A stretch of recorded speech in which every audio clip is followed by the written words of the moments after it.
Hello and welcome to my channel. इस video में मैं बात करने वाला हूँ कि अगर आप पब्लिकेशन खोलना चाहते हैं, आपने डिसाइड कर लिया है, तो उसमें क्या क्या समस्या आपके सामने आ सकती हैं। क्योंकि इन दिनों मैंने काफ़ी क्वेश्चन अपने साथियों के द्वारा, अपने व्यूअर्स के द्वारा, आपके द्वारा फेस किए हैं कि हम पब्लिकेशन खोलना चाहते हैं, कहाँ से शुरू करें, क्या क्या चीज़ें हमें ज़्यादा ज़रूरी होंगी। तो बहुत सारे क्वेश्चन मैं इस वीडियो में डिस्कस करने वाला हूँ। प्रणाम साथियों, सबसे पहले बात करते हैं कि पब्लिकेशन खोलना एक आसान प्रोसेस है या थोड़ी जटिल है। तो मैं एक बोलूँगा कि पब्लिकेशन खोलना बहुत ज़्यादा आसान प्रोसेस नहीं है। पहले तो ये काफ़ी जटिल काम है, काफ़ी सारे लाइसेंस लेने पड़ते हैं, काफ़ी सारा जो हम बोल सकते हैं होमवर्क होता है वो करना होता है। क्या क्या लाइसेंस लेने होते हैं इस पर ऑलरेडी मैंने एक वीडियो किया है, आप चाहे तो उसे देख सकते हैं, आई बटन में आपको लिंक दे दूँगा। ठीक है, अब बात करते हैं जो समस्या आती है वो कहाँ आती है। क्योंकि मैंने इंस्टाग्राम पे काफ़ी मैसेज देखे हैं आप लोगों के, इसलिए मुझे लगा कि इस पे एक वीडियो भी बना देनी चाहिए। कि मैंने पब्लिकेशन खोलने का डिसाइड किया, मैं क्या करूँ, कैसे करूँ, कहाँ से शुरू करूँ, समझ नहीं आ रहा है। ठीक है, क्या क्या चीज़ें लेनी है, उस पर तो ऑलरेडी वीडियो है, लेकिन फिर भी क्वेश्चन आते हैं कि कैसे शुरू करें। ठीक है, तो मैं एक चीज़ बता दूं, अगर आप सिर्फ अपनी बुक पब्लिश करने के लिए आपके मन में इच्छा आ रही है कि मैं पब्लिकेशन खोल लूँ, तो आपको ऐसा नहीं करना चाहिए। मैं सजेस्ट करूँगा कि आप किसी ट्रेडिशनल पब्लिकेशन के पास जाइए या किसी सेल्फ पब्लिशर के पास जाइए और अपनी बुक पब्लिश करा लीजिए। अगर आपको सिर्फ ऐसा ही लगता है कि आपको दिक्कत होती है अपनी बुक पब्लिश कराने में, तो आपको पब्लिकेशन खोल लेना चाहिए। एक आसान प्रोसेस है, ज़्यादा कुछ होगा नहीं, तो आप बड़ी भूल करेंगे। ठीक है, क्योंकि ये एक बिजनेस होता है और इस किसी भी बिजनेस में एक उतरने का मतलब होता है आप उसे पूरे जी जान से उसमें जाएं, और वहाँ तभी आपको सक्सेस मिलती है। काफ़ी सारे लोग ऐसे होते हैं जो मैसेज करते हैं कि वो अपना, उनका जो प्राइमरी वर्क है वो कुछ और है। जैसे राइटर हैं, वो प्राइमरी वर्क है, या बिजनेसमैन है, ऑलरेडी किसी बिजनेस में है।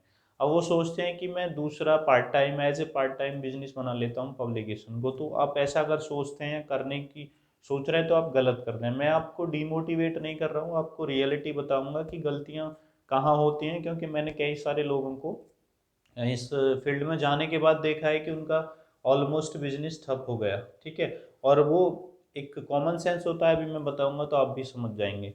ठीक है, तो पहली बात होगी, अगर आप उस बिजनेस में उतरना चाहते हैं पूरा मन लगा के, तन मन धन से जो बोलते हैं, तभी आप पब्लिकेशन की तरफ जाएं। अगर सोचें कि आपको अपनी बुक, अपनी पोएम, अपना लिखा पब्लिश कराना है, दिक्कत होती है तो मैं पब्लिकेशन खोल लूँ, that is not fair. Okay, इसके बाद बात करते हैं कि अगर आपने डिसाइड कर लिया है कि हाँ अब खोलना है, तब भी दिक्कत कहाँ आती है। कई बार सोचते हैं कि मैंने भी एक वीडियो में बताया था स्टार्टिंग में, उसके बाद काफ़ी क्वेश्चन रेज हुए कि हम प्रिंटिंग प्रेस किसी दूसरे से टाई अप कर लेते हैं, अपने नाम से पब्लिकेशन बना लेते हैं, लाइसेंस वगैरह जो लेने होते हैं वो ले लेते हैं, तो हम अपना पब्लिकेशन शुरू कर लेते हैं। धीरे धीरे वो जैसे जैसे होगा हम बड़ा कर लेंगे। तो देखो यहाँ दिक्कत कहाँ आती है, जो रियलिटी है मैं आपके साथ शेयर कर रहा हूँ।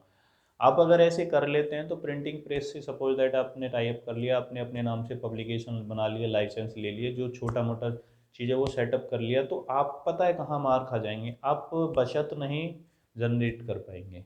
ठीक है, क्योंकि बचत जो होती है वो कहाँ होती है, बचत होती है जो मैन्युफैक्चरिंग होती है बुक्स की, वहाँ।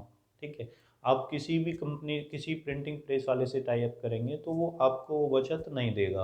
क्योंकि वो जो अपना उसमें मैन्युफैक्चरिंग में जो भी रॉ मटेरियल लगा रहा है, उसके बाद वो अपना भी जो प्रॉफिट होगा उसको बुक करेगा, उसके बाद आपको वो देगा। ठीक है, फिर आप उसमें से प्रॉफिट बुक करने की कोशिश करेंगे।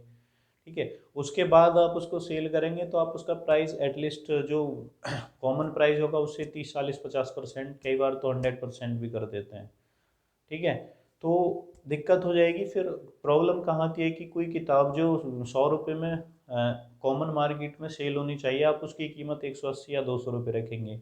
तो सिंपल बात है कि मैं खुद जब मार्केट से बुक लेता हूँ, मुझे पता है कि ये कीमत, इस बुक की कीमत 100 150 रुपये होनी चाहिए। अगर उसकी कीमत 250 रुपये होती है तो मैं उसे प्रीफर नहीं करता हूँ खरीदना, कि ये किसी सेल्फ पब्लिशर के द्वारा पब्लिश होगी इसलिए उसने ज़्यादा कीमत रख रखी है। आपने देखा होगा, इसी वजह से काफ़ी सारे सेल्फ पब्लिशर 800 800 हज़ार हज़ार रुपये कीमत रख देते हैं बुक्स की, जो 300 400 पेज की होती है। जनरली 300 250 रुपये उनकी कीमत होनी चाहिए according to the market rate.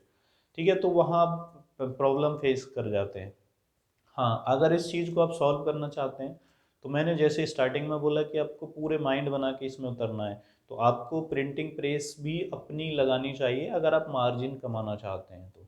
ठीक है, तो अगर आप प्रिंटिंग प्रेस लगा सकते हैं अपनी, तो इसमें कई लोग पूछते हैं खर्चा कितना आता है, तो जो जहाँ तक मैंने देखा है प्रिंटिंग प्रेस अगर आप नहीं लेते हैं तो 5-6 लाख रुपए से एटलीस्ट जो ऑफसेट प्रिंटिंग मशीन होती हैं वो शुरू होती हैं आना। आप पुराने भी लेंगे तो 3-4 लाख रुपए में आएगी, और उसके बाद बाकी जो एक्स्ट्रा खर्चा है, मैंने एक वीडियो में बताया था कि 1-1.5 लाख रुपए तक वो एक्स्ट्रा हो जाता है। और एक और चीज़, जो तीसरा पॉइंट मैं आपके साथ शेयर करना चाहता हूँ, कि आप पब्लिकेशन खोलें, उसकी ससेक्स और उसका फीले डिपेंड करता है डिस्ट्रीब्यूशन पे। ठीक है, अगर आप सेल्फ पब्लिशर बनना चाहते हैं या फिर आप ट्रेडिशनल पब्लिकेशन बनना चाहते हैं, तब आपको इसको इस फील्ड में जाने से पहले आपको अपनी स्ट्रेटजी बनानी पड़ेगी कि आप डिस्ट्रीब्यूशन अपना खुद का करेंगे या करेंगे ही नहीं। अभी 90% जो सेल्फ पब्लिशर हैं उनका कोई सेल्फ डिस्ट्रीब्यूशन नहीं है, वो सिर्फ बुक छापी और अमेज़न पे डाल दी, बात खत्म, ऑर्डर आया, सेल कर दी, वहाँ प्रॉफिट नहीं होता है। देखो प्रॉफिट कहाँ होता है, आप एक चीज़ नोट करो कि जो इंटरनेशनल पब्लिकेशन है या देश के टॉप मोस्ट पब्लिकेशन है, उनका डिस्ट्रीब्यूशन नेटवर्क कितना अच्छा है कि किताब कल पब्लिश होगी, आज वो सभी शहरों में आपको दुकान पे, आप शॉप पे जाओगे, मिल जाएगी, है ना, क्योंकि उनका डिस्ट्रीब्यूशन नेटवर्क इतना अच्छा होता है, उसी के थ्रू वो अर्निंग कर पाते हैं। अब वहाँ क्या होता है कि सपोज दैट एक दिन में वो 50,000 कॉपी सेल करते हैं अपने नेटवर्क के थ्रू, तो उनका मार्जिन, प्रॉफिट मार्जिन निकल आता है आराम से। आप दिन में सिर्फ अमेज़न पे और फ्लिपकार्ट पे बुक डाल के सोचोगे कि मुझे सेल करनी है, तो फ्लिपकार्ट और अमेज़न आपको पता है कि शिपिंग चार्ज भी लेते हैं, और कई बार जो बुक्स रिटर्न हो जाती हैं ना, उनका चार्ज लेते हैं वो, और आपको कुछ नहीं मिलता है। सपोज दैट आपने 100 किताबें अमेज़न से सेल की, 40 लोगों ने उनको लौटा दिया, तो उन 40 का भी आपको शिपिंग चार्ज अमेज़न को देना पड़ेगा, ऐसा नहीं है फ्लिपकार्ट को देना पड़ेगा।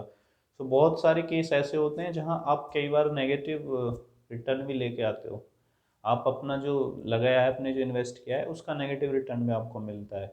तो इसलिए सेल्फ पब्लिकेशन फ्लॉप हो जाते हैं। फिर सेल्फ पब्लिकेशन सोचते हैं कि चलो हम राइटर से पैसे ले लेते हैं, फिर वो पैकेज बना देते हैं, है ना।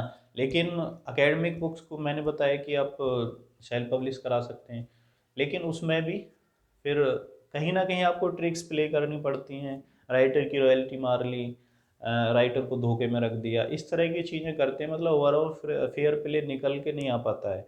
तो जो मोस्ट इम्पोर्टेंट चीज़ है कि अगर आप पब्लिकेशन खोलना चाहते हैं, तो आपको पहले तो 100% श्योर होना चाहिए कि मेरा ये एक बिजनेस है, इसमें पूरा तन मन और धन लगाऊंगा, एज ए पार्ट टाइम या सेकेंडरी बिजनेस मैं इसको नहीं करूँगा। दूसरा, आपको पब्लिकेशन खोलने से पहले डिस्ट्रीब्यूशन नेटवर्क के बारे में ज़रूर विचार करना चाहिए, क्योंकि इस फील्ड से आप अर्निंग करना चाहते हैं तो तभी कर सकते हैं जब आप नेटवर्क, एटलीस्ट इतना नेटवर्क बना पाएंगे कि एक स्टेट या फिर 2-3 स्टेट तक आप अपनी बुक की मार्केटिंग कर सकें। ठीक है, हाँ, अगर आपने सिर्फ ऐसा सोच लिया है कि मेरी बुक पब्लिश नहीं होती तो मैं पब्लिश करा लूँ, अपनी बुक मेरी हो जाया करेंगी, कुछ लोगों की और कर दूंगा, तो आप फ्लॉप हो सकते हैं, ऐसा मेरा मानना है। तो मैंने जो रियलिटी थी आपके सामने वो रखी, अभी भी आप क्या सोचते हैं वो आप कर सकते हैं। कोई डाउट रहा हो तो आप कमेंट कर सकते हैं।